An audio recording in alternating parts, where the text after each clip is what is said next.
एक बार भगवान बुद्ध जेतवन विहार में रह रहे थे। भिक्षु चक्षुपाल भगवान से मिलने के लिए आए थे। उनके आगमन के साथ उनकी दिनचर्या, व्यवहार और गुणों की चर्चा भी हुई। भिक्षु चक्षुपाल अंधे थे।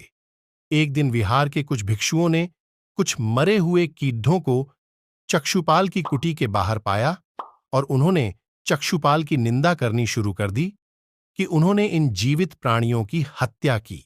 भगवान बुद्ध ने निंदा कर रहे उन भिक्षुओं को बुलाया और पूछा कि क्या तुमने भिक्षु को कीड़े मारते हुए देखा है? उन्होंने उत्तर दिया, नहीं।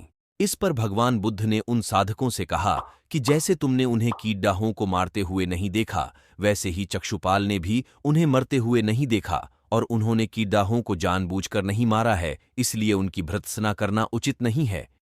भिक्षुओं ने इसके बाद पूछा कि चक्षुपाल अंधे क्यों हैं? उन्होंने इस जन्म में अथवा पिछले जन्म में क्या पाप किए? भगवान बुद्ध ने चक्षुपाल के बारे में कहा कि वे पूर्व जन्म में एक चिकित्सक थे।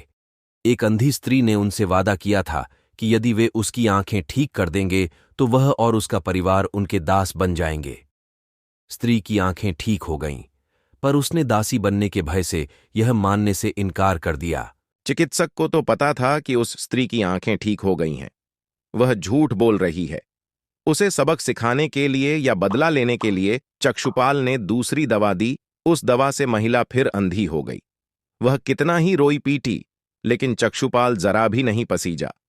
इस पाप के फल स्वरूप अगले जन्म में चिकित्सक को अंधा बनना पड़ा। इस तरह की कहानी के लिए प्लीज हमारे चैनल को सब्सक्राइब जरूर करें।